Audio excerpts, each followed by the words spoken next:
Muy buenas tardes, compañeras, compañeros legisladores, participantes de la novena cumbre de presidentas y presidentes de departamentos G20. Es un placer saludarles en este evento tan importante en el que nos encontramos abordando temas que resultan apremiantes no solo para la humanidad, sino para el planeta en su conjunto. Como todos sabemos, en septiembre de 2015 la comunidad internacional se comprometió con el planeta y todos los seres vivos prioritarios, buscar y restablecer el equilibrio ecológico que actualmente se encuentra en una crisis alarmante debido a la voracidad de las dinámicas de producción económica y las prácticas de consumo excesivas. Esto ocasionado además de un estrés ambiental sin precedentes, una desigualdad económica y social inadmisibles en perjuicio de las sociedades democráticas. Por ello, en esta ocasión también se estableció el compromiso de erradicar la pobreza y asegurar la prosperidad para todos. Estos propósitos tienen la finalidad de dar continuidad a los objetivos de desarrollo del milenio, los cuales, por diversos motivos, lamentablemente no fueron alcanzados en su totalidad. Esta visión quedó plasmada en la Agenda 2030 para el Desarrollo Sostenible, que incluye 17 objetivos y 169 metas que, según lo acordado, serían alcanzadas en un plazo de 15 años. Hoy, a más de la mitad del tiempo que ha transcurrido, nos encontramos muy lejos de cumplirlos. Problemas como el hambre, la falta de acceso a los servicios más básicos como la salud, el agua potable, las tecnologías digitales, que sumado a los conflictos sociales que prevalecen, hace que no exista un entorno de paz. Constituyen indudablemente el contexto cotidiano en el que se desarrollan miles de millones de personas. Como ejemplo, podemos mencionar que actualmente en el mundo existen 2.000 millones de personas, es decir, alrededor del 26% de la población global que no puede beber un vaso de agua limpia y saludable, y 3.600 millones que no cuentan con un saneamiento gestionado de forma segura de ser líquido con todas las consecuencias que ello conlleva. Como parlamentarios y parlamentarios pertenecientes a este foro, que integra las principales economías del planeta, tenemos la obligación de actuar ahora. Las acciones en favor del clima no pueden ser postergadas por más tiempo. Los fenómenos climatológicos de los cuales hemos sido testigos en los últimos años, en los casos más extremos, han cobrado miles de vidas, principalmente de los más vulnerables. En aquellos casos en los que la vida no se ve comprometida, las difíciles condiciones climáticas en muchos casos obligan a las personas a migrar de sus lugares de origen, perpetuando contextos de pobreza, inseguridad alimentaria, discriminación y exponiéndolos a violaciones sistemáticas de sus derechos humanos. El carácter universal de los ODS implica que todos los grupos y sectores de la población deben ser incorporados en su implementación. Por tanto, representan una oportunidad única para abordar la situación de los pueblos indígenas y poner empeño en erradicar de una vez por todas la discriminación y la situación de pobreza que la mayoría de ellos se enfrenta día a día. Y destaco la condición de marginación de los pueblos indígenas porque en algunos casos son víctimas de violencia por parte de grupos del crimen organizado, involucrados en la minería y la tala ilegal en sus tierras, hecho que agrava la expansión de la mancha urbana, que desaparece sus zonas de cultivo, contamina sus ríos y causa la extinción de animales sagrados para ellos. Esto ha provocado daños irreparables a su bienestar físico, espiritual y a su riqueza cultural. Todo ello violenta el derecho a la autodeterminación, a sus costumbres y entornos naturales.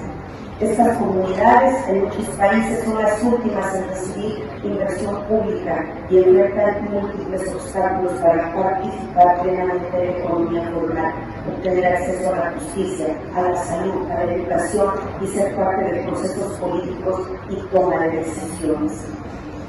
El Banco Mundial estima que posee, habitan por este foro, que integra las principales economías del planeta. Tenemos la obligación de actuar ahora.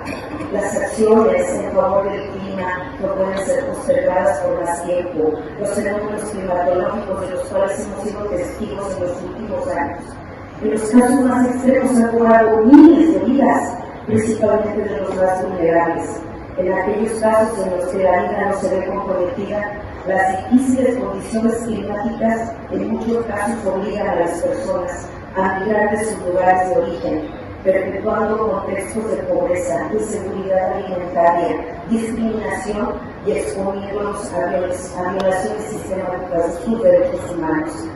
El carácter universal de los ODS implica que todos los grupos y sectores de la población deben ser incorporados en su implementación, por tanto representan una oportunidad única para abordar la situación de los pueblos indígenas y poner empeño en erradicar de una vez por todas la discriminación y la situación de pobreza que la mayoría de ellos enfrenta día a día.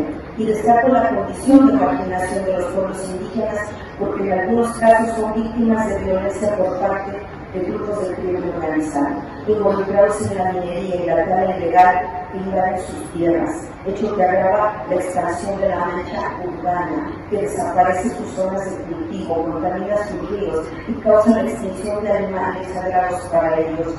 Esto ha provocado daños irreparables a su bienestar físico, espiritual y a su riqueza cultural.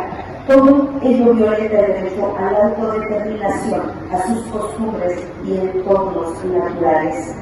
Estas comunidades en muchos países son las últimas en recibir inversión pública y enfrentan múltiples obstáculos para participar plenamente en la economía formal, obtener acceso a la justicia, a la salud, a la educación y ser parte de procesos políticos y toma de decisiones.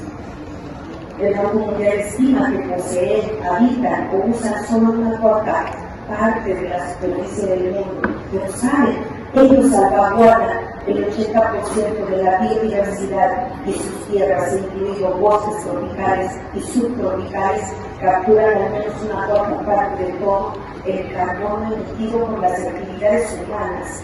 Nosotros los contaminamos y ellos pagan por sus recursos la descontaminación. Lo digo fuerte y claro, sin la incorporación de las personas indígenas al goce de los beneficios del desarrollo, sin la reivindicación de sus derechos y sin el reconocimiento de sus condiciones y sabiduría ancestrales, el cumplimiento de los ODS tristemente será solamente un anhelo con buenas intenciones.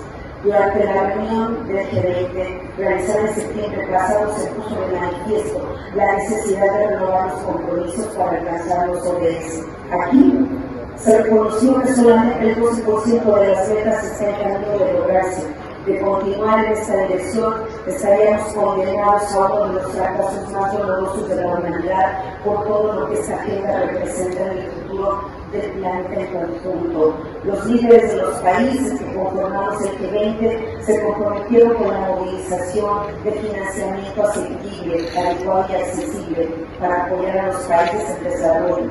Además, hicieron un llamado a las naciones desarrolladas para que cumplan con sus compromisos de asistencia oficial al desarrollo, ya que sin ellas se dificultaría más el alcance del bienestar compartido. Finalmente, quiero comentar que en lo que se refiere a mi país, puedo compartir que el gobierno mexicano estableció una estrategia nacional para la implementación de la Agenda 2030, que integra una visión a largo plazo, multisectorial y que incluye a todos los actores sociales, principalmente aquellos involucrados en la erradicación de la pobreza, la inclusión social, la equidad de género, el crecimiento económico sostenible, la cultura de la paz y el cuidado al medio ambiente. México ha creado programas importantísimos, sembrando 1 millón de árboles, pero ha creado nuevos derechos constitucionales, pensión para adultos mayores y visibilidad en apoyos económicos sin precedentes para nuestros jóvenes, madres solteras, personas con capacidades diferentes, poblaciones indígenas y como nunca se han incrementado los salarios en nuestro país. Quiero finalmente reconocer que el día de hoy nosotros hemos aprobado una reforma que le permite a los mexicanos tener la seguridad de la alimentación de calidad, sin discriminación para todos.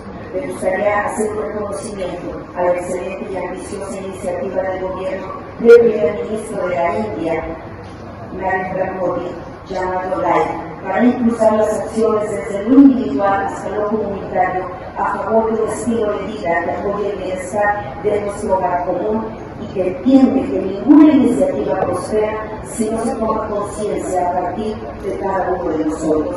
Tengo la certeza que llegando a mi país compartiré este valioso proyecto con mis compañeros legisladores, en particular con la Comisión del Senado mexicano, agradeciendo como siempre al Parlamento de la India por su gran trabajo y hospitalidad en la realización de este foro. Estoy segura que será de gran valor para que en los términos en los que nosotros hemos participado hagamos votos porque todos los conocimientos aquí sean compartidos y reflejados en nuestra labor legislativa y cotidiana. Muchas gracias.